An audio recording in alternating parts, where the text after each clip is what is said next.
Hello everybody and thanks again for tuning to Revolutionary Lumpen Radio. In this episode we're joined by Yanis Iqbal. He's an independent researcher and a freelance writer based in India. He's written extensively on the subject of Colombia, neoliberalism and revolutionary politics within the country.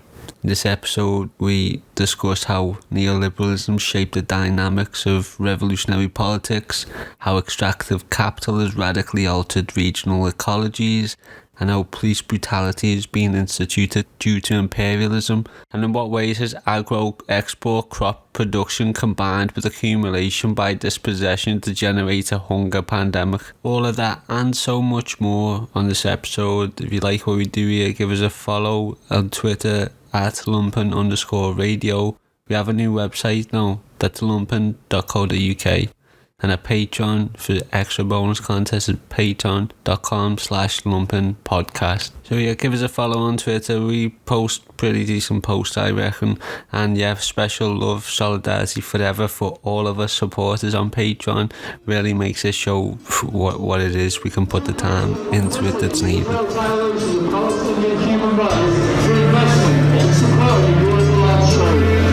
It's not that some people are just too dumb to understand it. I mean, that's complete nonsense, right? It can be taught to anyone. It is intuitive to some degree, and it's not like an intelligence thing. And, we had some placards, one of them which said the pretty factual point that Zionism is racism. It's not just a moral stand, it's a political stand. What you're talking about is the role that Israel plays securing the interests of US and British imperialism in the Middle East. And I would be talking about Iraq or Afghanistan or something today where I am, and I understand these conflicts that have literally been going on since I was born.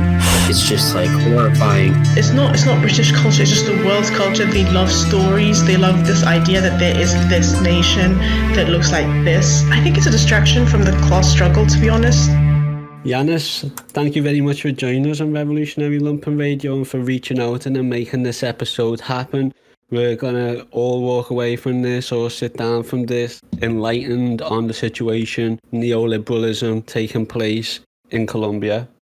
So before we go into the topics at hand, which you've written about explicitly in the past, I've read some of your work. It's really illuminating and enlightening. So this is going to be a great episode. But we always love to get an introduction from a guest on the podcast, so that our listeners know who we're speaking to, what's your background, where did you grow up, how did you get into politics, just anything like that goes a long way to show our listeners just who we're talking to here before we dive into the episode. Okay, so I'm a student and freelance writer based in Aligarh, India, and I became a Marxist due to the vast leftist literature which my father has.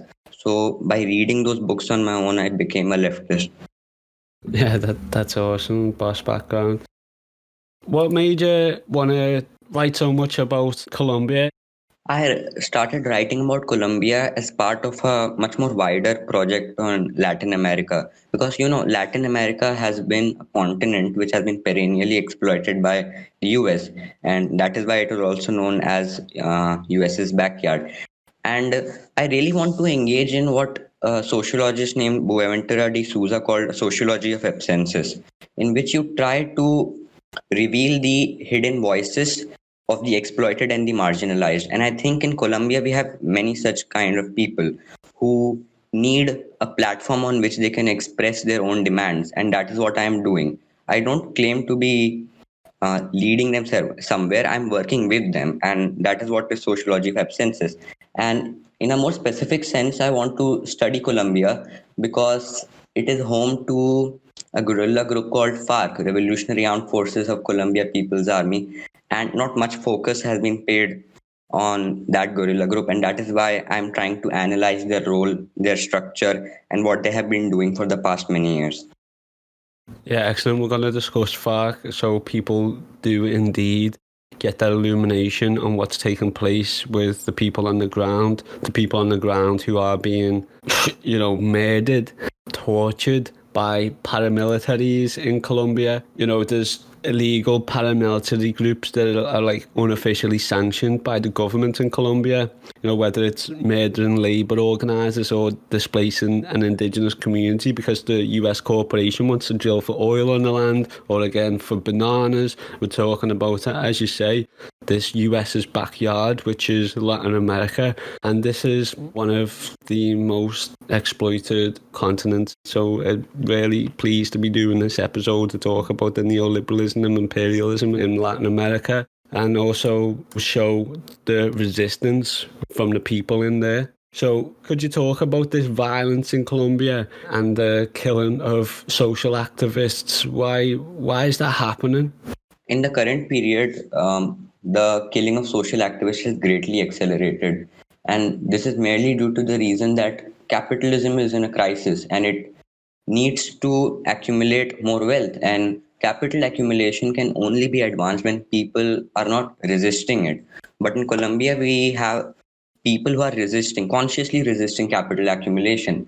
And I think approximately 1,000 leaders have been killed in the country since 2016. And the current president, Ivan Duque Marquez, he's extremely neoliberal in his ideological leanings. And since he came to power in 2018, more than 500 social activists have been killed, and 85 ex-FARC guerrillas have also been killed. And this violence is singularly caused by capital accumulation, because corporations can't operate in an environment where class struggle is taking place, where class struggle is amplified, and that is why violence is taking place. Ryan, any thoughts there? Yeah, absolutely. That definitely makes sense. That's why you should perpetually amplify class struggle everywhere you can. And it's like you said, it's no accident that the increased violence is taking place just when capitalism is at a crisis, right? These two things are not coincidental. Capitalism requires perpetual new markets to exploit, or greater exploitation of existing markets. And especially with the pandemic and everything, capitalism is experiencing its biggest crisis since, at least 2008.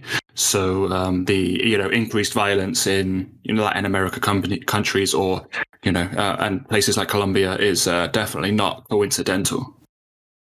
Yeah, and just to put this in black and white terms, the people aren't simply fighting against the governments who are trying to build infrastructure and trying to build roads and trying to make the place better. What they're doing is they've used the consolidation of capital accumulation through the use of their violence against the people, be it paramilitary groups, be it using the state and the police to oppress the people and the protesters and the guerrillas who are actively inhibiting the ability for external foreign corporations to come into Colombia and exploit the resources, the minerals, probably destroy the water, the communities, everything that makes Colombia for the people is being turned into a flipping US colony, essentially, if you want to put it that way, or at least another source of income for the United States. It is essentially a new colony for the American empire, because it is a peripheral country which is exporting its commodities to the US. Yes. So, over in industrialized nations and Western nations, the workers are all trying to band together to improve the conditions of their workplace. Karl Marx himself is saying the workers are in chains. Like, this is how bad it is to be a worker, for the capitalist to be exploited from your surplus labour and to make them rich and fat and live amazing, incredible lives that we can't even imagine because they're just living life that good. So if we as workers are pissed off and frustrated and feel exploited in the most richest nations in the world, then we really have to consider the reality for the poor and the oppressed in Latin American nations who they're not just working for companies who give them holidays and you are able to an extent to buy a house and to do all of these other things. You're still exploited, but our lives are so much better in the West. I just want to really drive home that being a worker in a Western nation and feeling exploited is nothing compared to having no option, because your community, you know, schools, houses, your old workplace are absolutely gone in order to build US or Western businesses. You know, it's hard to imagine the extent of exploitation, and I guess that if you were one of those people and you're seeing all of this coming into your country and all these, you know, luxuries that you're producing going out to the United States, to the UK, wherever, in the hands of ruling class capitalists, then you're going to feel literally not like a worker, but like a slave, like an actual colonized person. And that's how these people are seen. That's why racism's important, because people can just think, fuck it, they're just brown people, who cares about them, let them. This is the purpose of neoliberalism as well, to modernize imperialism. In a sense, is that a fair shout? Neoliberalism is certainly the intensification of imperialism, because this ideology emerged out of a crisis of capitalism. And whenever a crisis comes, capitalism becomes more predatory in its behavior. So yes, neoliberalism certainly the overextension of imperialism. Okay, so wasn't a peace agreement in Colombia in 2016? Why is there still all this violence to force people to work? How's that happening? What's the situation there? The peace agreement was, I think, I term it as a passive revolution, and the term passive revolution was coined by Antonio Gramsci. And a passive revolution is characterized by two major features. Firstly, it is a ruling class counter movement that marks significant but limited changes, and it guarantees the stability of fundamental relations of domination. And secondly, it also acts as an antidote to revolutionary fervor from below. And this fervor is insufficient. That is why the ruling class is able to block it. And when we analyze the 2016 Colombian peace agreement in light of this framework of passive revolution, important conclusions can be drawn. So firstly, the peace agreement surely constructed new structures of hope and stable existence, and it thus instituted major politico-cultural changes. While the agreement did disseminate the aspirations of peace, it prevented them from realizing in the form of concrete policies. In fact, the peace agreement has increased the intensity of the feral forces of neoliberalism and extractive capital, with the FARC left drastically debilitated. Extractive capital has reinitiated an extremely predatory program of extractivism, and there has been a rise in mining output, and mining output certainly means the further exploitation of workers and indigenous people. So coal production, for example, has increased, and gold mining has also witnessed an amazing resurgence. Emeralds and FDI in Colombia has also increased in 2019. I think it was more than it was plus $4 billion, I think. And 32% of the investment has gone to the oil and mining industry. And oil and mining industries in Colombia are extremely exploitative. So there has been an amplification of existential wretchedness for the working class in Colombia. The violent rejection of redistributive reforms has been led by Ivan Duque Marquez, who has instituted neoliberalism at gunpoint. And he initially promised that he would guarantee a collaborationist sort of pact between the peasants and the landlords. But what we have seen instead is the intensification of an agro-export rural economy, which has obviously meant the exploitation of the workers. So from this, it is evident that the peace agreement only served to politically stabilize Colombia, to defang the resistance movement which was being led by the FARC. And this has led to capitalist stabilization. And secondly, the peace agreement came as a response to military stalemate, where the guerrillas had been forced to negotiate with the state due to insufficient but significant subaltern pressure. Through a US-aided counter-insurgency war, the Colombian state was able to bring the guerrillas' struggle to a military deadlock. The Colombian state was able to professionalize the army, improve intelligence gathering, adopt a more proactive, mobile and offensive military strategy, and strengthen the air force capacity for night combat, thus militarily overpowering the guerrillas. As FARC-EP's combative capacity was gradually weakened, it was forced to enter into negotiations. But while its military organization proved to be insufficient, its ideological appeal among the oppressed masses has proved to be substantial. And this is due to the simple fact that support for these armed fighters emerges from rural terror and the endless killings of social activists, and not from narco trafficking and forced recruitment, which have been peddled by the media owned by the ruling class. Excellent points there. Incredibly well said. We will move on to FARC. Rest in power to all those that have fought and died for a better society for their own people. But what I got out of that was when you're talking about, FARC being fooled essentially by a peace agreement. I think of the IRA, who also got fooled by the British government into signing some kind of peace form, and consequently they were politically defanged and they were essentially, shut down after that point. But they were forced to sign this peace agreement with the UK. As far as I know, it could be wrong, but I think I'm right, because obviously there was a lot of pressure towards them to make an agreement with the British government. They got scammed essentially. And when I think of these things, and when it comes down to like Latin America, and then these people who were probably being peasants their whole entire lives, this is why education is so important. It was Che Guevara who said, a country that does not know how to read or write is easy to deceive. And this is what English people have historically done their whole entire times. I mean, anybody knows it better, it's probably your people from when, the English have gone over.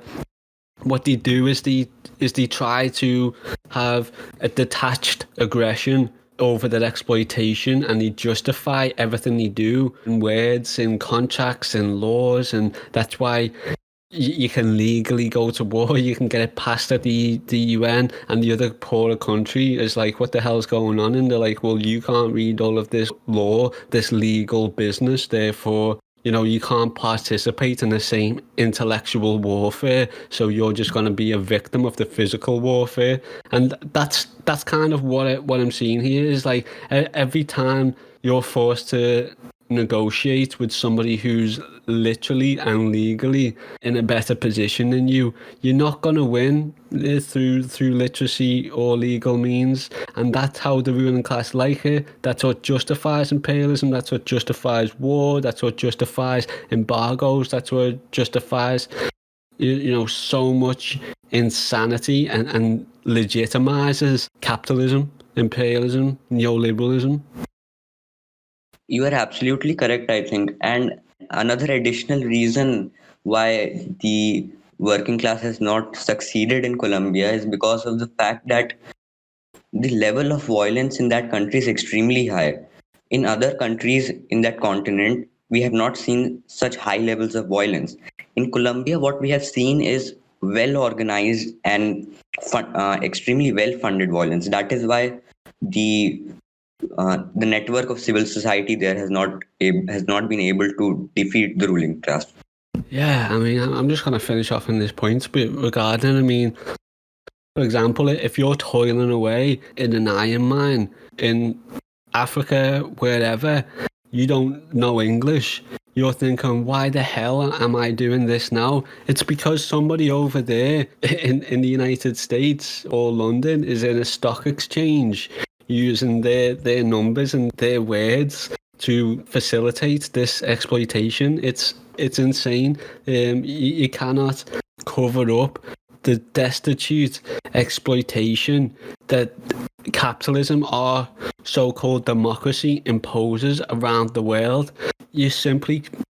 but anyway, I'm pissed off just talking about it, but the Revolutionary Armed Forces of Colombia, the People's Army, could possibly re-emerge. So you talked about FARC. before. Could we talk about them a little bit more, maybe about their re-emergence? So are we going to see them in the future, hopefully? And, maybe a bit about their history. How did they come about, and what is their ideology, their political philosophy? The FARC originated from PCC, that is the Colombian Communist Party. The PCC was accredited in 1930, I think, and was radically different from the two dominant political ideologies followed by conservatives and liberals. And the PCC advocated for the formation of peasant republics and self-defense communities oriented towards the construction of alternative societies. And it simultaneously called for the building of peasant leagues in the rural regions and popular fronts of political mobilization in the urban areas. And FARC has also followed this strategy.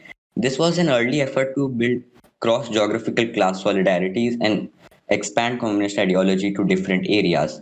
And from the 1920s onward, the party began supporting rural militancy in response to landholder-sanctioned violence and blood-tainted capital accumulation. And it did a variety of activities, for example, organizing seizures of land, strikes, protests, and it also established self-defense groups in the rural regions. This was an extremely important step. And the PCC's membership was predominantly rural, and it was majorly identified as a peasant party. And being a militant rural party, it involved itself immediately in the struggles over Indian communal lands, the rights of tenant farmers, and public land claims. All this was part of a fundamental process of reconstituting the society, and the PCC never lost view of its strategic objective, that is socialism. FARC emerged out of the rural militancy of PCC in May 1964, as traditional channels of opposition were abruptly closed by the ruling elites. Between 1948 and 1958, Colombia was the scene of one of the most intense and grisly instances of widespread violence in the 20th century. In this period, there was a civil war, quite simply called the violence, between liberal and conservative parties, which took 200,000 lives. In order to bring an end to this civil war, the conservatives and liberals made a political pact in 1958. Also known as the National Front, which established that the presidency would alternate between the two parties for a period of 16 years, and all positions in the administration would be distributed evenly between them. It was between conservatives and liberals. So the National Front barred the PCC from conventional political processes in 1959, and it essentially established a two-party state. And it helped in the alternation of power between aligned sections of the Colombian conservative and liberal elite, while strengthening the Colombian armed forces to suppress popular reforms. After this civil war, as it was expected, capital accumulation consolidated, agribusiness interests grew stronger, and land concentration increased. Despite rising violence and growing dominance of capitalism, PCC continued to organize peasant self-defense collectives to fight against the exploitative social relations. It solidly organized defense-based peasant collectives which attempted to materially support the construction of communist communities. And in these communities, the party applied mechanisms of collective decision-making. And the basic idea behind this was to guarantee a minimum level of objective security to implement radical measures. As a direct result of their effectiveness, these communities were seen as a threat to the existing order, and Conservative Party senators termed those areas as independent republics adhering to politics from USSR. Consequently, a plan of aggression against these zones began to be elaborated, which would involve direct military action. And it took place on 27 May 1964 with an operation named Operation Marcutalia. This was actually a series of US-supported military operations carried out by the Colombian state, consisting of aerial bombardments and a 20,000 ground troop offensive against the settlements constructed there. And the Colombian air and armed forces utilized US-supplied napalm during the campaign to destroy the Marcutalia Valley. And a military attack was also planned aimed at the killing of the PCC leader Manuel Marulanda Velez. But Marulanda survived, and the entire community of 4,000 in Marcutalia was able to flee due to the excellent organizational preparation done by the guerrillas. With the attack on Marulanda realized that there was no other option than a comprehensive and revolutionary armed struggle aimed at ensuring material conditions for a future negation of capitalism. And as a part of this initiative to counteract the coercive capacity of capitalism, FARC was formed in 1964 after experiencing severe violence from imperialists and the Colombian state. And it was officially recognized as a guerrilla movement during the 10th Congress of PCC. Thank you so much for that. What I got out of that was some of the most widespread violence in the 20th century. I think one of the most important points that we should get out of that is it was the conservatives and the liberals fighting amongst themselves that caused this civil war. So what you're looking at is a complete lack of resources causes even the capitalists, the liberals and the conservatives to be that desperate that they fight each other for whatever resources imperialists have left behind in Colombia. And of course this leads to fascism. That leads to blaming one certain group. It's their fault rather than looking up at the class enemy. And you know, I think a lot of people who see this, they don't know a lot about Colombia. What do most people know about it? Well, there's a lot of narco trafficking, there's a lot of drugs. You see Vice documentaries about people just, turning to making drugs and all that. I mean, it's no surprise when so much of everything in your country is being extracted. Of course, you're going to turn to whatever means to try and make some goddamn money. But this is, again, like what the United States wanted. This is literally where the CIA got their drugs from so that they could pour it into black communities and poor communities. And they're probably doing this to this very day. If you consider what the capitalists, the liberals, the conservatives are doing when their resources are scarce, then you really do have to consider what the communists are doing as an alternative. The communists literally said, as you said, that they turned to an armed struggle. They realised that they had to turn to an armed struggle in order to ensure the material conditions in their society for their people, for their family, their future generations. They had to fight for it. So liberals are fighting against each other like goddamn idiot fascists, but the communists are fighting for progress, for the future. Is it growing? Did it start small and then go large, or did it just immediately pop up? What happened? How did it grow? Originally, they started as a group of 50 fighters, so it was that small. And they grew to such a large organization because of the work they did there. Their work consisted of socially embedded guerrilla warfare. And by socially embedded, I mean one which struggles in conjunction with the people. Firstly, the guerrillas foregrounded the highly unequal rural political economy, in which the majority of the rural people are agricultural laborers or precarious owners of extremely small plots, and that too facing the threat of displacement by rich agro-export farmers. And we should note that displacement in Colombia is a large-scale phenomenon, and it is estimated that displaced farmers were forced to abandon approximately 10 million hectares of land. In addition to small-scale subsistence farmers, cocaleros or coca farmers represent another section of oppressed people who were mobilized by the guerrillas and who are consistently exploited by drug traffickers and assaulted by paramilitaries financed by narco dollars. Many a times, small-scale farmers are coerced into cultivating coca by nexus of drug traffickers and paramilitaries. And testimonies from various departments have made this fact clear. By combating paramilitary violence and instituting social welfare projects, FARC was able to gain a foothold in the rural regions of Colombia.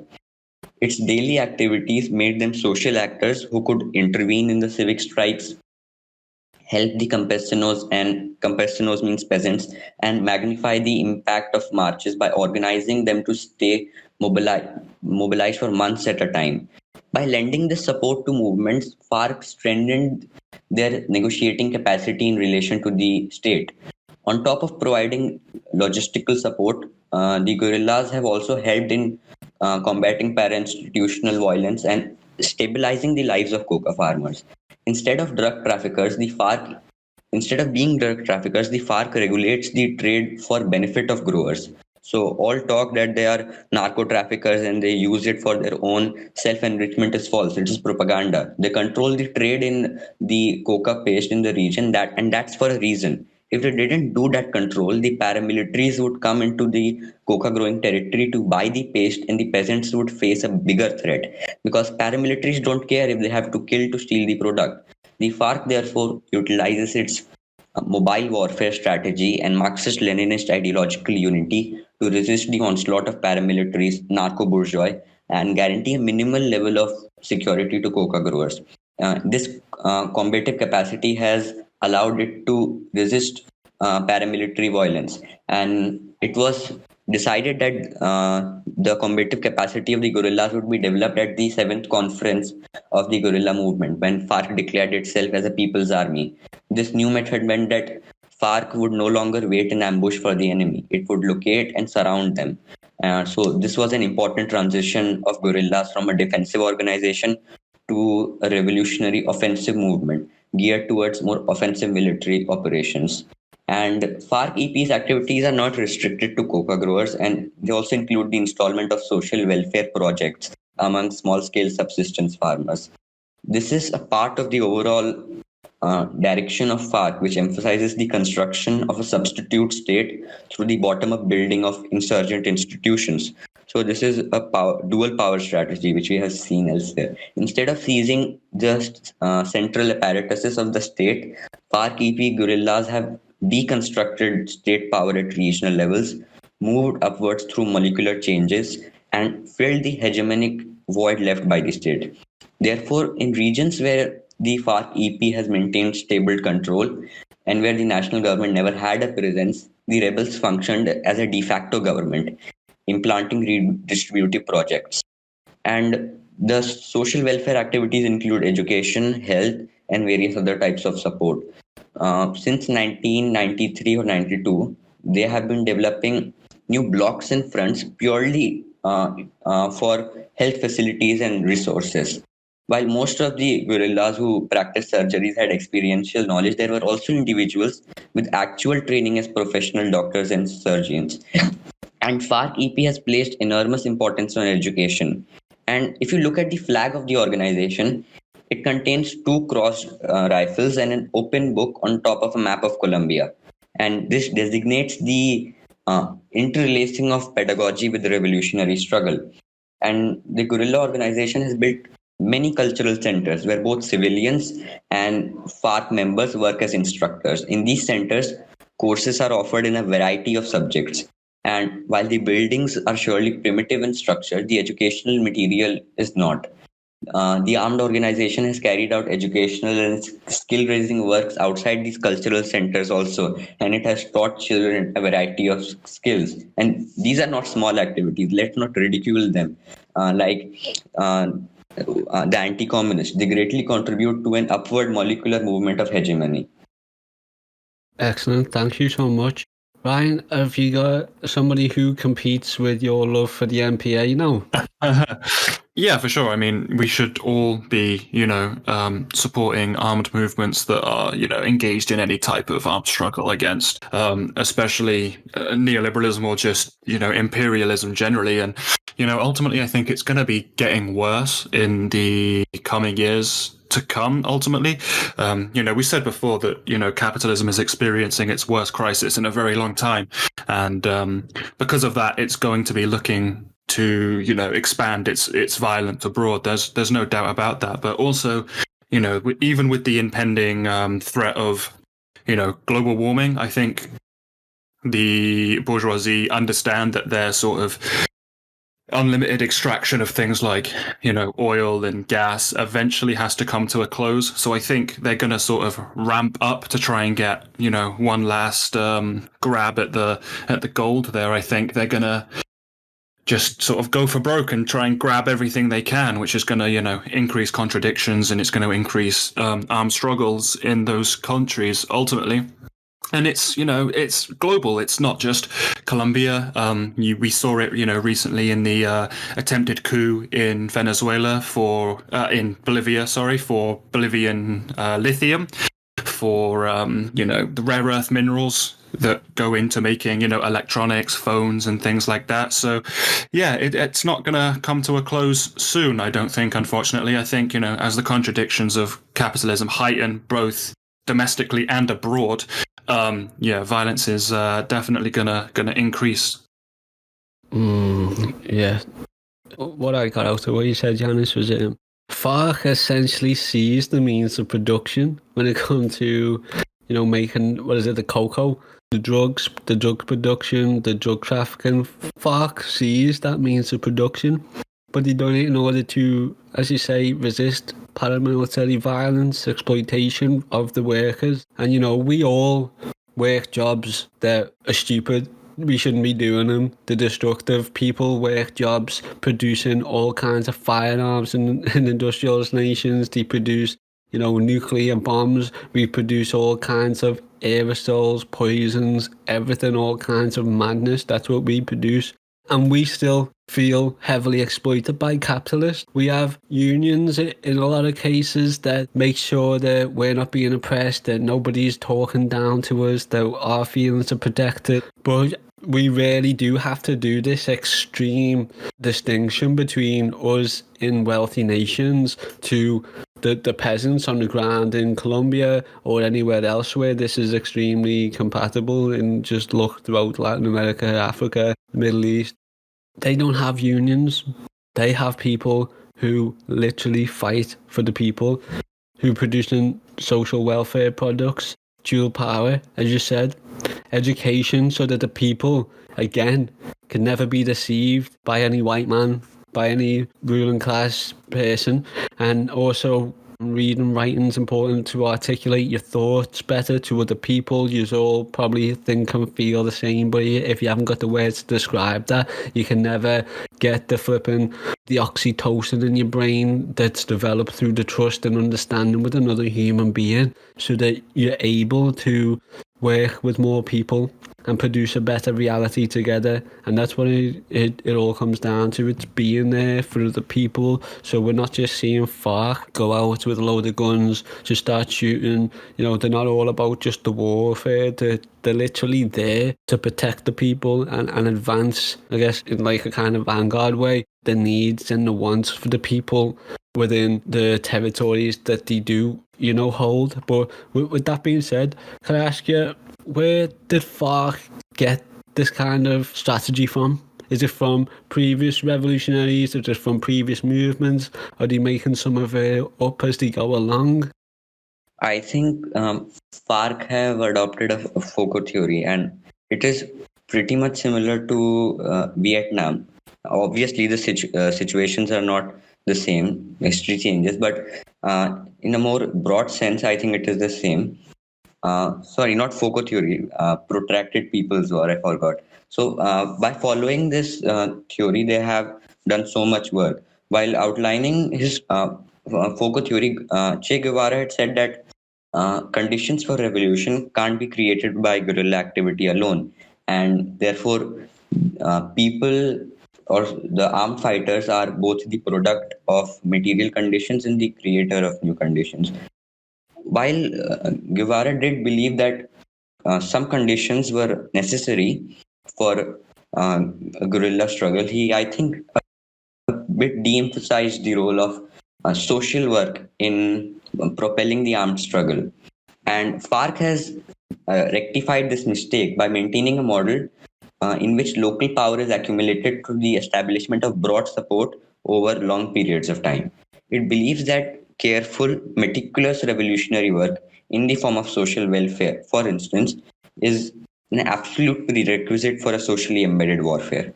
FARC's organizational work, therefore, has involved building a counter-state within the state, establishing fronts of war wherein armed action can disrupt state and mobilize guerrilla units and exploit opportunities as the state tries to deal with local disruption. So there were two objectives of demoralizing the military forces through a constant succession of blows and of delegitimizing the state by showing its inability to provide even a minimum of local security.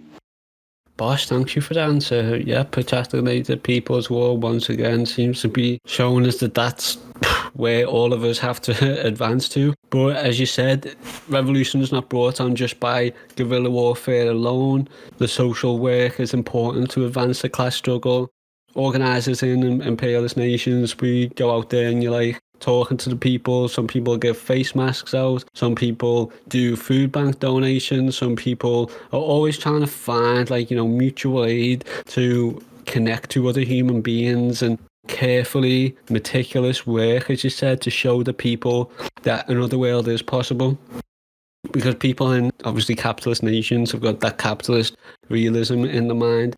They don't even comprehend that there's people out there who aren't all individuals, and they can instead be socially orientated. So these actions, whether it's mutual aid, support, you know, you're providing food for the poor, that literally blows people's minds. And is like, well, this person who's probably on, you know, a measly like 11 grand a year can afford to squeeze in, you know, this support for me. So why isn't my country that's on 111 trillion pounds a year, why can't they do this?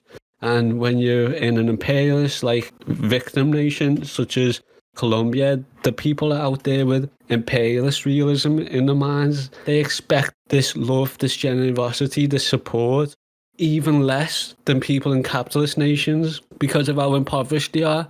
It's definitely important to literally physically fight. I'm going to take this now, yeah, and then turn it revolutionary, countercultural hegemony. We have to go out there and we have to fight for the hearts and the minds. So, yeah, all of this sounds extremely exhausting.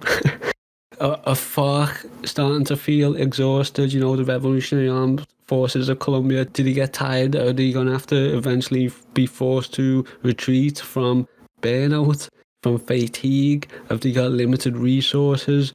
Or are they going to continue to grow stronger, do you think?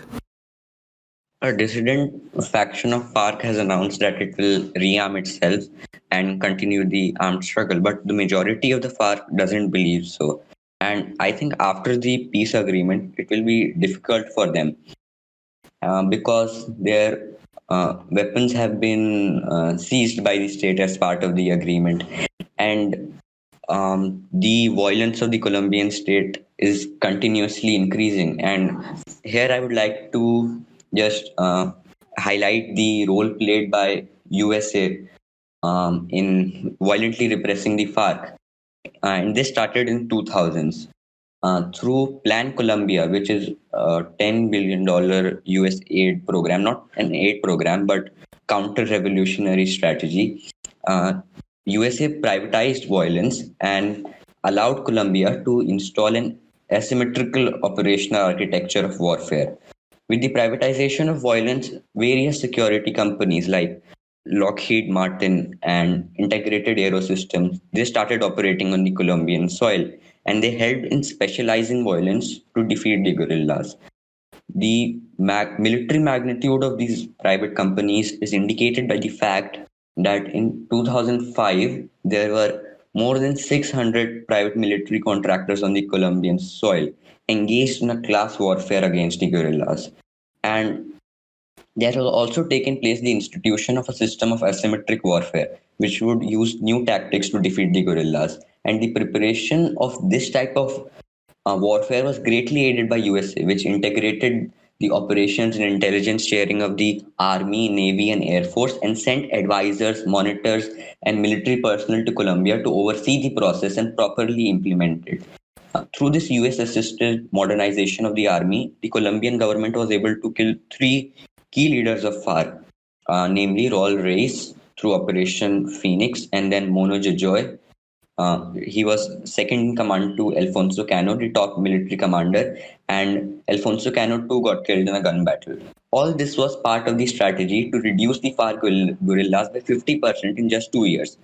Marty Dempsey, a retired United States Army general, had said back then in 2012 that the US will send to Colombia brigade commanders with experience in Afghanistan and Iraq to work with the Colombian police and army combat units that will be deployed in areas controlled by the rebels.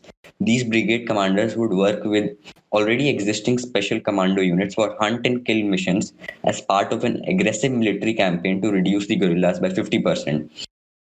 So you can just gauge the extent of violence which was being implemented by the US.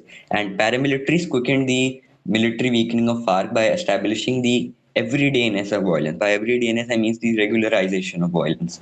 While state-supported military attacks on FARC encampments are extremely effective, paramilitaries help in the solidification of this culture of violence. Through a decentralized network of microaggressions, they create an all-pervasive atmosphere of slow violence, which constantly destabilizes FARC's organizational structures. Slow or perpetual violence is achieved through hit-and-run tactics, ambushes, and sabotage, which FARC itself utilized in its counter-hegemonic fight against capitalism. And the Colombian state has been extremely hypocritical about paramilitaries. Despite the demobilization of paramilitaries in 2006, various paramilitary organizations have continued to exist, marauding through the country and killing people.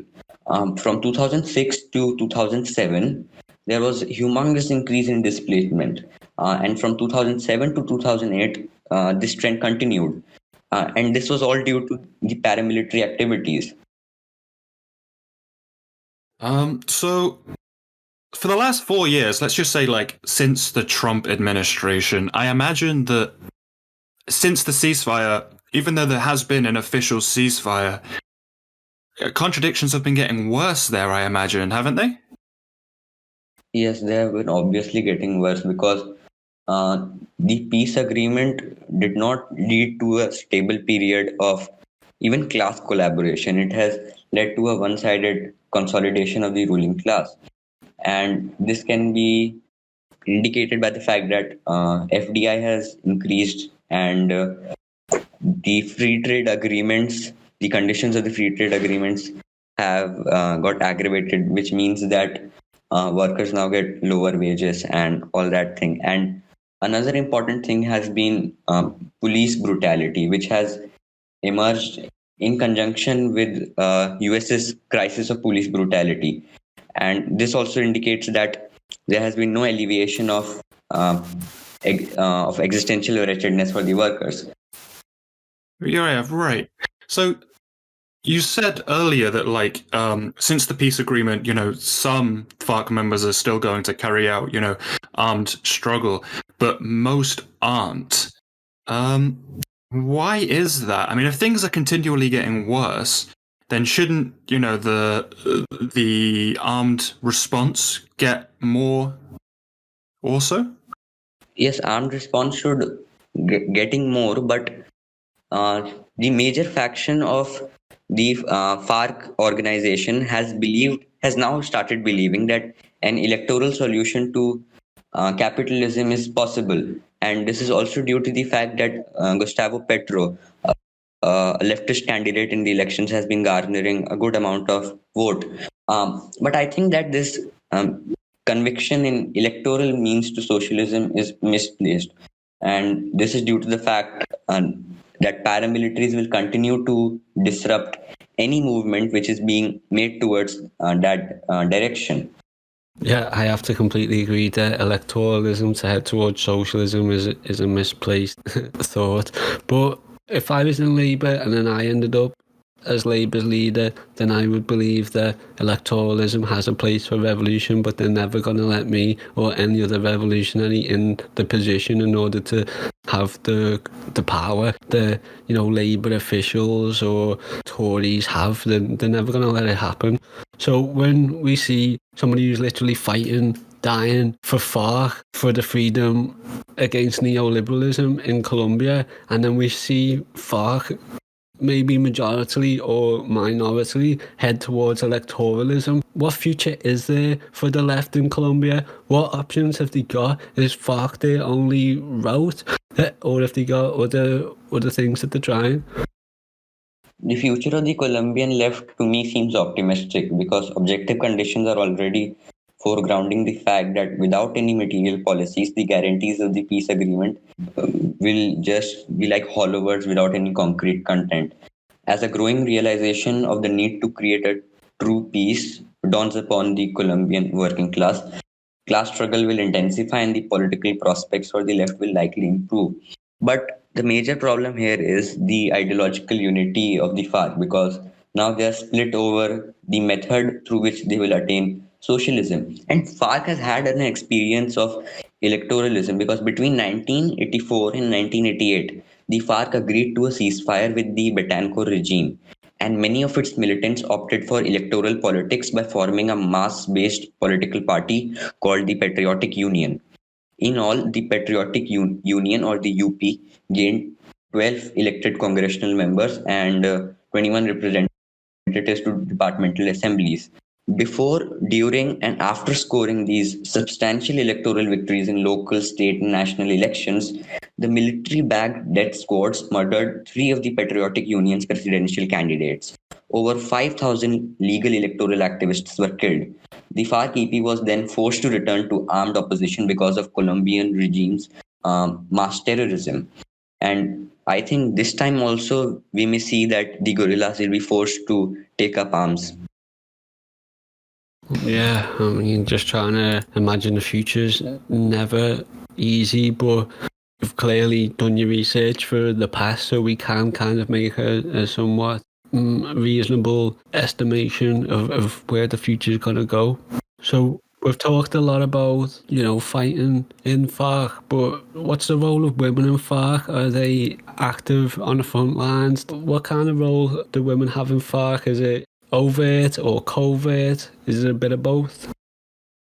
50% of FARC members are female, and 30 to 55% of commandants are also women. The percentage of women in the central Colombian government is on average 10%, while municipal levels average 5%. Only 2% of soldiers on average are female, while the FARC-EP has a 1-to-1 sex ratio. So this indicates that the FARC-EP is much more progressive when it comes to the role of women, and the high percentage of women in the armed group is also explained by the fact that women see in the FARC an organization that represents their class interests and that will contribute to finding solutions to their serious problems. While the work they do as a member of the FARC is dangerous, their membership to this group offers them protection from daily violence. The FARC has decreed a zero-tolerance policy against rape, with the punishment of this offense being death to the perpetrator. And this law protects them from both sexual violence by their comrades and that carried out by other groups against peasant women. And their membership also permits them sexual freedom. While relationship must be approved by a commander to both begin and end, permission is rarely withheld. And it is highly probable that 80% of the women in the guerrilla group have been suffering misfortunate socio-economic circumstances as they are from a peasant group. Apart from socio-economic issues, FARC has been highlighting women's issues concerning domestic violence, homicide and sexual violence, for example, through spreading pamphlets with statistics to the public, and they have been successful in pointing out the flaws in the Colombian government and society of social equality concerning job opportunities, limited education, and ethno-racial grievances. Yeah, thank you. That's so interesting. I'm really happy to hear so many of them actually in command positions, because I do think that women make incredible leaders. A lot of the work colleagues that I've had and managers who are female generally have been like some of my favourite. It's a different dynamic than when you've got a male who's been brought up to be, somewhat machismoistic and have some kind of hyper ego. I think obviously not that females are like more feminine and softer and, more delicate and all of that. And I think that it makes it easier for them to express the love and support whilst not being worried about their social validation for others. That might not be a factor, but that's just a little antidote I wanted to throw in from my experience, and in order to support them in the command roles.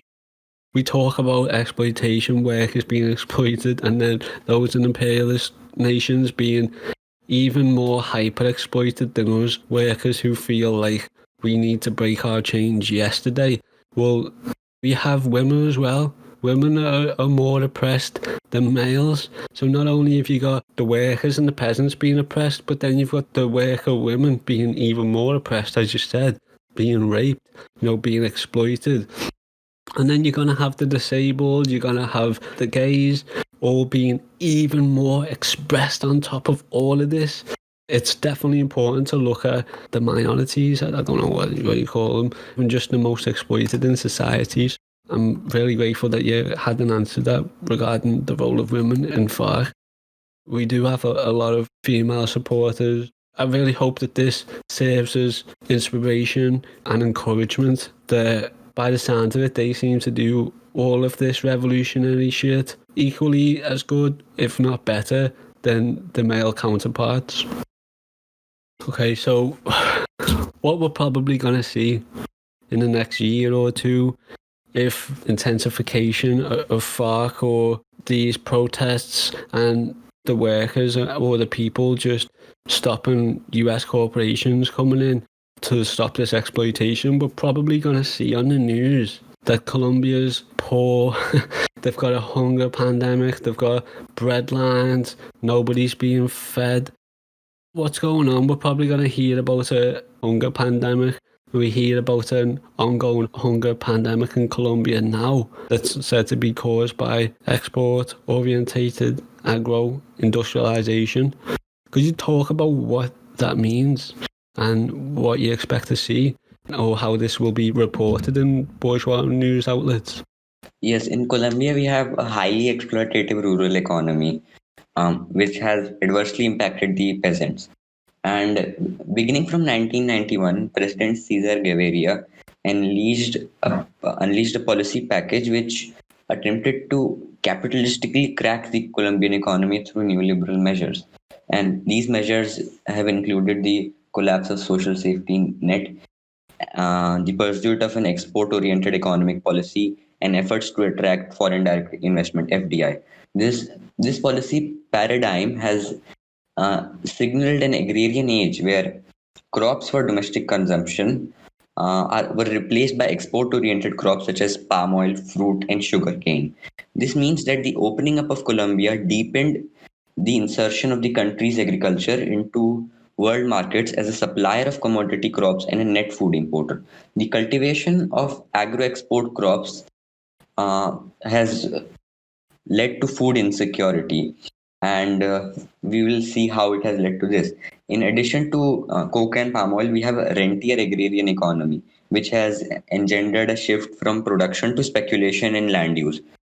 Through a strategy of accumulation by dispossession, the system of sharecropping, subsistence farming, and smallholder farming was slowly overtaken by a new system of rentier speculative land system.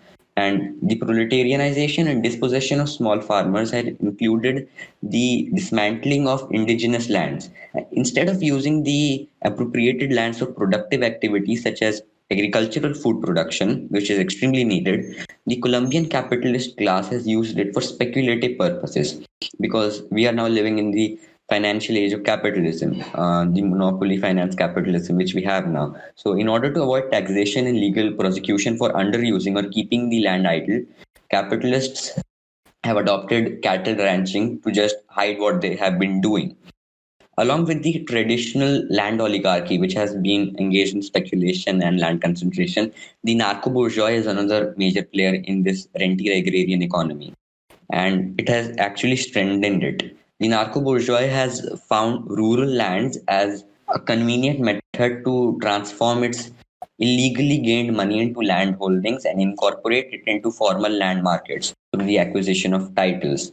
And the unenforcement of rural property rights has made it more lucrative. Through the combined effects of rentier economy and export-oriented agribusiness crop production, Colombia has witnessed the emergence of food insecurity. Food insecurity in Colombia is closely related to the violent processes of displacement and campesino resistance, wherein displaced farmers are exploited by MNCs, agribusiness companies, and narco-traffickers. All these processes of capital accumulation have contributed to the impoverishment and displacement of Colombians, thus greatly increasing their food insecurity. And finally, we have free trade agreements, which form another component of the agricultural landscape which we have in Colombia. Through these FTAs, countries like USA and Canada have coerced Colombia into dismantling its Andean price band system and quota administration mechanism, which guaranteed the purchase of crops. And Through this, they have flooded the domestic market with export products such as rice, corn, wheat, and other, which are priced extremely high, and they are not, and they cannot be purchased by Colombians whose purchasing capacity is already going down. So this was the way in which food insecurity or hunger pandemic is coming about in Colombia. Wow, I mean, if anything epitomizes imperialism, it is that you actually started that talking about finance capitalism. And what does the World Bank do? What does the IMF do if not impose finance capitalism on nations around the world? So not only will the IMF give entire countries loans that they're never going to be able to pay back and the people are going to have to just pay for it for the rest of their lives, but yes, it does sound like the actual individual capitalists on the ground in Colombia. When we talk about workers having to sell their labour to capitalists in order to make their money, a capitalist, of course, has to exploit workers in order to make their money. But these capitalists, again, are often in hundreds of thousands of, or millions of pounds, dollars worth of debt themselves. So not to feel sorry for them, but just to look at the contradictions here, we're looking at the people, the masses, and the capitalists. It doesn't matter who you are in that country, you're being exploited by finance capitalism, by the IMF, by the World Bank, by the United States, and British ruling class people. It's that simple. Also, just to understand that, fiscal policy from things like the IMF are political weapons, right? Like, this is something that's often missed by people. Definitely. They don't really see it that way, but like the imposition of sanctions, fiscal policy, monetary policy on, countries in the global south, they are ultimately political weapons, right? It really brings home that saying, politics is just the continuation of war through other means, right? Like all of these political bodies, the IMF, the World Bank, etc., they are, political institutions that are enacting fiscal war on other countries, there's no doubt. Yeah, so these ruling class men, or these people in Colombia, for example, who end up ruling class capitalists, I mean, all they are puppets for the Western capitalists. They're essentially being hired as tyrants or dictators, as they like to call other actual communists, but these are actual tyrants and dictators in order to make sure that the United States, the IMF, are unable to make a return on their investment. Really interesting point there you made was the food insecurity that comes from this, because the rice and the wheat cannot be purchased by people in Colombia. I mean, it's going elsewhere, isn't it? It's going around the world in order to be made into cereals for us in our homes so that we can have it with our milk before we go to work. That's essentially what's going to happen to this rice and wheat. And the fact that the people in Colombia can't even buy this themselves because they're so impoverished and they're so displaced by industry. They're literally forced off the land by this industry. The amount of the catalysm of being poor and then being kicked off your land, so you become even more impoverished and you can buy even less food, that creates, food insecurity, malnutrition, and death. This is what's going on, people. This is imperialism, and we can talk about materials coming out of that country all day long, but it starts with food. That should be our number one priority to protect these people from. And so, yeah, if we do see this on the news and we see, Colombia, people are starving, why would the US companies be there if this was a poor shithole country? Why would they be there? They wouldn't. It's true. All of these Latin American countries, all these so-called poor countries that you can think of in your head if you're liberal, are extremely wealthy, they're extremely rich, they have vast abundances, or the US aren't going to be there. They're not going to have death squads going about so that they can extract these resources. These aren't poor nations, yet the people are living in extreme poverty until they die. This is what we're talking about when it's imperialism, neoliberalism, whatever it is. This is literally the basics, and no matter what country you look at, when they're victims of imperialism, you're going to see the exact same things again and again and again. And you can look back 50 years, 100 years, you'll see the exact same thing. How is it going to be like this in 50 years, in 100 years in the future? We don't know. We know that it's up to us. And we've got the luxury of looking at FARC and looking at Colombia and seeing how they fight the bourgeoisie and the capitalists off their land to reclaim it, and then actually be there for the community and to protect the community from tyrants. So this is a luxury. This is a luxury that we get to talk about what they suffer with every single day. And this is what I want to drive home, because this isn't just a fucking podcast, people. This is really what's happening. We're telling you to be agitated. We're telling you to be disgusted. And we're telling you to do everything you can to spread this information with other people. You need to be angry. People are dying. People are dying. And they're living precarious existences. They're being tortured. They're starving in ways that we can't even imagine. You know, and again, lash out at any single so-called communist who you see out there who is not anti-imperialist.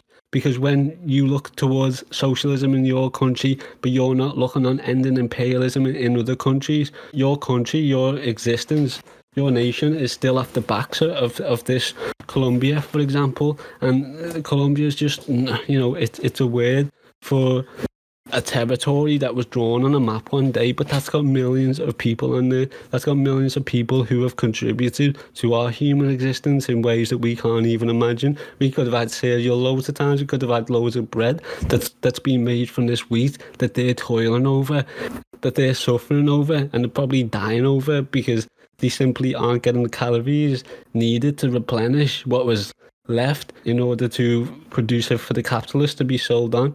We need to be angry, people. That's my point. I can't just talk about this without at least trying to get people angry. So we've spoken about armed resistance. We've spoken about, you know, clashes and civil war, and we've talked about a possible, you know, way forward for the left in Colombia. But again, if anybody wants to research these topics further, Yanis has got incredible articles that we're going to link into the show notes. I'm sure that when people do look into Colombia a bit more, or, I mean, you could probably search it right now, you're probably going to see somebody being abused, brutalized, victimized by police brutality in these countries. Obviously, the police serve the state as their extended fist to crack down on anybody who opposes the state, and the state is a neoliberal state, so of course people are going to oppose it. Of course, you will see images of police brutality come out of Colombia, Latin America. You know, just look at Iraq. People are being shot in the heads by beanbags, and it's just the beanbags implanted in the face. You know what I'm saying? This is what people are really looking at with police brutality in the United States. Yes, you're being shot by the police, but for God damn it, you've got firearms in like millions or billions of firearms in your country. You're out there with like 6 weapons in your house doing absolutely nothing. These people have nothing, and they're still fighting. So can we finish up on talking about how the state is going to protect itself with the police and imperialism in general, please? Absolutely. So I will just recount one event which occurred in Colombia and which is extremely reminiscent of what happened with George Floyd. On September 21, 2020, which was ironically the World Peace Day, the Colombian society held protests throughout the country. And in response to these demonstrations, the Colombian state used its repressive power. These mobilizations in Colombia were triggered primarily by police brutality. On September 9, 2020, Javier Ordonez, an aeronautical engineer and father of 2, was pinned to ground by 2 police officers in Bogota and repeatedly tased with a stun gun as he begged, "Please, no more, I can't breathe." When he was transferred to the hospital after this unprecedented show of brutality, he was pronounced dead. Ordonez was barbarically killed by the police just because he was found drinking alcohol in the street with others in violation of the social distancing rules. The response of the police officers to this violation was obviously disproportionate. Before the officers attacked him, Ordonez had appealed to his right to appear before the authorities if he had committed any illegal act. With his last words, he had further implored, "Give me the fine." This latest act of police brutality wasn't new. During the anti-neoliberal protests of 2019, Colombia had police violence of a similar scale. The phenomenon of police brutality in Colombia is overtly linked to US imperialism, which has heavily militarized the country and initiated a regime of violence geared towards capital accumulation. With the help of this regime of violence, anti-imperialist social movements have been coercively halted and the dominance of the Washington oligarchy has been maintained. The institution of this regime of violence can be traced back to the history of FARC, which rapidly built powerful bases of counter-hegemony and thus necessitated an American military intervention in the form of Operation Marco Italia. As is evident from Operation Marco Italia, USA militarily assisted the Colombian state whenever it saw a threat to its imperialist dominance. Since then, its strategy has been evolving, and now it uses the pretext of counterinsurgency and drug war to militarize Colombia. We have already talked about Plan Colombia, which has merely functioned as another military program to repress social movements. 50% of Plan Colombia's budget was devoted to counter-narcotics operation, a term for brutal repression of social movements. And since Plan Colombia's initiation, violence has significantly increased. From 2000 to 2010, approximately 6,000 civilians have been killed by state security forces. Plan Colombia's disastrous results are expected because militarization is closely tied to increased aggressions. Heavy weaponry and combat training that come with militarization invariably translate into increased disruptive capacity, and this enlarged capacity transforms into the use of excessive force against civilians. And with the establishment of Plan Colombia, the disruptive capacity of various forces exponentially increased as military assistance poured in from the US. And with the steady flow of military assistance from USA, the police architecture of Colombia became more bellicose and militaristic. And through its security aid, we can say that the US has militarily repressed social movements which challenge the dynamics of capitalism and imperialism. And that is how the global capitalist order will respond when the people will rise up. God damn. Have you got any points you want to raise, Ryan? I don't believe so. Honestly, it's just it's been awesome to hear so much about Colombia. You know, I think most people know a little bit, but you know, to actually, you know, deep dive in it like that has been fantastic. Honestly, I just wanted to sort of speak as little as possible and let the guest talk as much as possible, honestly. Yeah, it's been such an incredible learning experience, but I am just going to respond to that there regarding the police brutality, you know, this social distancing leading to death. I mean, it's that simple. What causes somebody to lose the humanity so much that they can just go around killing people over, you know, small infractions of the law, as if that's a kind of justification? Not only is it not the police's job role, but, you know, it happens precisely because that's what world they're living in, that's what environment they're living in. They're constantly oppressing themselves, the police. I'm sure they don't live the life of luxury. I'm sure they don't live comfy bourgeois lives. Everybody's struggling to make ends meet. The people are oppressed, whether you're police or, as I said, the capitalist in these neoliberal countries. You're still oppressed by an even bigger oppressor, and that is US Western imperialism. It's that simple. So of course people are going to snap and start killing each other because that's what we'll be living. I mean, after all, we have armies so that people can kill each other. It's not you know, it's just baffling. But thank you so much, Yanis. Thank you. Before we sign off on where people could find you, I'd absolutely kick myself if I didn't ask you, what did you think of the 250 million people march in India recently? Yeah, it was a historic strike and it was inevitable because the three farm laws, they will just hand over the agricultural sector to multinational corporations and Indian corporations also. And the main beneficiary of these farm laws will be the Adani Group. It is a bourgeois family which has close relations with the ruling dispensation. And what we are seeing in India is the unified action of industrial workers, peasants, And what now remains to be done is the involvement of indigenous sectors. And slowly, the proletarian movement, which we are seeing right now in India, is also incorporating political elements. For example, it is protesting against growing authoritarianism. So the mood in India is extremely optimistic in terms of revolutionary possibilities. Wow. You actually thought it was inevitable? Like it was actually really foreseeable? It was foreseeable because since the initiation of Green Revolution in 1970s, the agricultural sector has been suffering serious damage. Mass suicides by farmers are visible to everyone, and the citizens were themselves thinking that sooner or later the farmers will rise up. Now, to tie this back into the episode, are we going to start seeing reaction, fascism coming down on the people as we see it in Colombia in the form of paramilitary groups in India today, if the people continue to protest like this, do you think? Yes, I think there will be a fascist reaction from above, because already in India we have right-wing groups and they have been preparing for this kind of movement for a long time, and there is a high probability that right-wing groups will again mobilize to counteract the growing effectiveness of incipiently socialist movements. Thank you so much. We will let you go now. We've absolutely appreciated, enjoyed, loved this discussion, this information, and we know that people are going to get a lot out of it also. Where can people find you? Where can they follow you? Where can they continue to support your work? I actually am not on any social media platforms, and my email address is yanisiqbal@gmail.com, and you can find my work on Eurasia Review, ZNet, and MR Online. Awesome. Thank you so much, Yanis.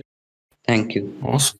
Is there anything, any final words, any messages to the people, and anything you want to ask us before we let you go? No, not any particular message, but I will just ask them that they actively engage themselves in the new revolutionary movement, which is again emerging due to the contradictions of capitalism. Thank you. With that being said, we're going to sign off. That's been me, Shibby. We've got Ryan, the ZenMarxist, and an incredible guest, Yanis. Workers and Lumpen of the world, unite. The American civil rights activist and philosopher Cornel West says justice is what love looks like in public. And so what I wrote is that neoliberalism is actually what lovelessness looks like in public. And that now, after 4 decades of these policies, but the reason why I say the book came out on June 12th is that just 1 week later was the Grenfell Tower fire. And, you know, I feel like this catastrophe, right, this crime really, in so many ways, is the ultimate symbol of that lovelessness as policy, of that neglect, of that systematic neglect and systematic discrimination, but also of that hollowness that you're asking about, right, because of this extraordinary cruelty of this investment in image, like the investment in the aesthetic, in such sharp contrast to the divestment of the inside, of the interior, right? How can I do a fire in the booth when I'm trying just to maintain? And since June, don't hear the word fire in the same way. Heard screams, splutters, and them gasping for air. That's not bars in a booth, it's so hard to compare. If I use fire as a metaphor, does that disrespect the people that are never more? How does that bomb sound to those that bled in war? That we never saw. Remember when they settled scores with metal swords like Skeletor? Chinese made gunpowder, Nobel invented dynamite. They say the guilt in his mind compelled him to design the prize. We know what Einstein's mind was like. How many geniuses we never knew that were deprived of life. I can't philosophize on horrifying flames. We don't have to apologize or qualify our pain to Grenfellize our loved ones of the colonizer's name. Should we let the corporate media lobotomize our brains? You are beautiful. No matter how this life disfigures you, you're beautiful. Even if that image you emulate isn't you. I don't know if history is linear or cyclical, but no, I'm ridiculed for making invisibles visible. That's why Plato said banish poets from the Republic, cause they know that that we can shake the social system and disrupt it. The land of liberty, they tell us leave it or lump it. When Trump comes to the country, we hope he chokes on his crumpet before we sink in the ocean. Consider this as an omen. Nature's blessings are ours just cause we think that we own them. Never think that you're broken or think that you're no one. Remember, a rope is strong because of strings interwoven. We'll love days. We'll love days. We'll love days. So neoliberal. We'll love days. We'll love days. We'll love days. So neoliberal. Would they love you more if you mock the people that you're from? Self-orientalize and believe that you belong. Overcompensate and propagate the image of the imbecile, not uninvolved even though you're further from the killing field. Solace in the fact there's always cracks in the monolith, practically lobbing bricks like Asterix and Obelix. Distracted with gossip is twisted news and interludes. Adverse, no hidden clues to listen to is pitiful. Rosa Luxemburg gave us the simple truth: you won't feel your chains till the day you begin to move. He photographed the corpse and they flung him in the cage. Those that signed off on the cladding are still receiving their wage. Helicopters hover close, pictures of the front page. Tried to speak, all I really felt deep was numb rage. How could they see this pain at such a young age? Leaning out the window screaming for help, but none came. If it bleeds, it leads. The trauma tourists, they gravitate. Shock doctrine in effect, disaster capitalists salivate. Privatization, deregulation and austerity. 0-hour contracts, exploitation and precarity. Adults didn't make it, children to be. Save pennies on the block, drop 20 million on the opera. We see through your cold plans, your program is done. We don't want a prime minister that holds hands with Trump. We don't want DJs doing shows on military compounds, contrivialize fire or hear any more bomb sounds. I cannot smile when I know the remains are still not found, and echoing in my mind is exactly how the sobs sound. We'll love days. We'll love days. We'll love days. So neoliberal. We'll love days. We'll love days. We'll love days. So neoliberal. They say we're criminals for syllables and stanzas when they subsidize the killers' tools, the pillagers and bankers who are the engines of history. People like me and you who got massacred for the right to vote. Peter Lou, it was Imagineers. The poets and the artists, the miners, told puddle martyrs, William Cuffey and the chartists. Rebel and resist, even through something small. Create windows with words and mirrors where once were walls. Manure contributes to the beauty of a rose. Why can't we accept our pain as something that helps us grow? They wonder why songs that make you cry are more moving, cause crying's the only thing that we were born doing. They tell us tea is tradition to the English. When I look around this island, not a tea plantation in it. Earl Grey gave 20 million to the slave traders. Multipolar world, now the Indians are space raiders. Freedom to be even or merely alienate labor. Freedom for fossil fuels to desecrate and invade nature. Albert was an immigrant, Philip was an immigrant. Were the Celts, Normans and the Anglo-Saxons English then? The words sugar, cotton and rice come from Arabic. Now we import democracy to civilize the Saracens. Analyzing planets when this backwater was wilderness. Seems we're still obsessed with immortality like Gilgamesh. Pessimism of intellect, optimism of will. Wear the skin of their victims is syndrome Buffalo Bill. In times of permanent war, there's always someone to kill. But when life and death are virtual, almost nothing is real. We'll love days. We'll love days. We'll love days. So neoliberal. We'll love days. We'll love days. We'll love days. So neoliberal. Neoliberalism kills people, it kills people. Neoliberalism kills people, real people. Neoliberalism kills people, it kills people. Neoliberalism kills people, it kills people. Neoliberalism kills people, real people. Neoliberalism kills people, it kills people. Neoliberalism kills people, it kills people. Neoliberalism kills people, real people. Neoliberalism kills people, it kills people. Neoliberalism kills people, it kills people. Neoliberalism kills people, real people. Neoliberalism kills people, it kills people. Neoliberalism kills people, it kills people. Neoliberalism kills people, real people. Neoliberalism kills people, it kills people.